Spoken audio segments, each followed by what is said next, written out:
वाराणसी की गलियों से बांग्लादेश की सरहद तक देखिए कैसे दवा की शीशियों में भरकर बेचा जा रहा था मौत का सामान। कोतवाली पुलिस ने उस गिरोह का पर्दाफाश किया है जिसने सिस्टम को ठेंगा दिखाकर करोड़ों का काला साम्राज्य खड़ा किया। वाराणसी, जिसे हम धर्म और अध्यात्म की नगरी कहते हैं, वहां से एक ऐसी खबर सामने आ रही है जो सिस्टम के गाल पर करारा तमाचा है। वो दवाएं जिन्हें मरहम बनना था, उन्हें नशे का जहर बनाकर सीमाओं के पार बेचा जा रहा था। वाराणसी पुलिस ने करोड़ों रुपए के नशीले कफ सिरप तस्करी मामले में दो बड़े दवा व्यापारियों को धर दबोच लिया है। कागजों में हेराफेरी, सरहद पार तस्करी। गिरफ्तार किए गए आरोपियों के नाम ऋषभ यादव, जो जेआरएस फार्मा के प्रोप्राइटर हैं, और दूसरा नाम मुकेश यादव, जो उर्मिला फार्मा के प्रोप्राइटर हैं। कोतवाली पुलिस ने इन्हें लोहा मंडी से गिरफ्तार किया है। कैसे चलता था मौत का ये खेल? ये दोनों आरोपी फरार चल रहे cough syrup mafia Shubham Jaiswal के गुर्गे बनकर काम कर रहे थे।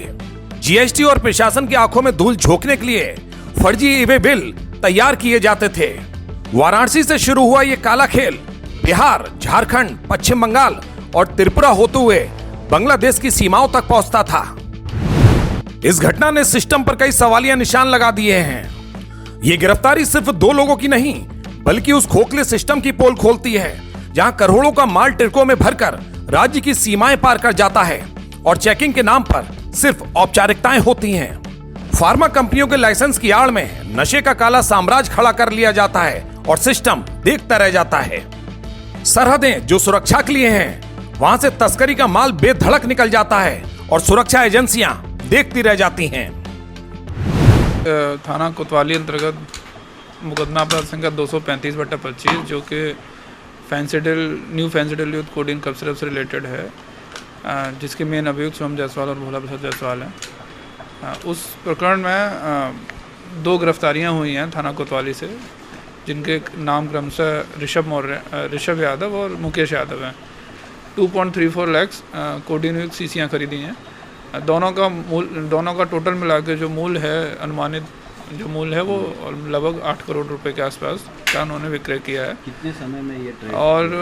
और इसके अलावा एक चीज़ और है कि जो विक्रय जो भी हुआ है, ये सब फर्जी ईवे बिल के थ्रू ये सब विक्रय दिखाया गया है, जबकि वास्तविकता में ऐसी कोई भी बॉटल्स बनारस में नहीं आई हैं। ये सब बॉटल्स जो हैं झारखंड से ही, बाहर से ही, वहाँ से सब बाहर की तरफ डाइवर्ट हुई हैं। और ये जो है आपका जो रूट है झारखंड, पश्चिम बंगाल, त्रिपुरा से होते हुए बांग्लादेश की तरफ ये लोग तस्करी की जो है बातें सामने आई हैं। तथा सबसे बड़ी बात यह है ना कि ये जो दोनों जो फर्म है, उन दोनों के बैचेस भी हमको बिहार में, त्रिपुरा में और मालदा में इनके बैचेस बरामद हुए हैं।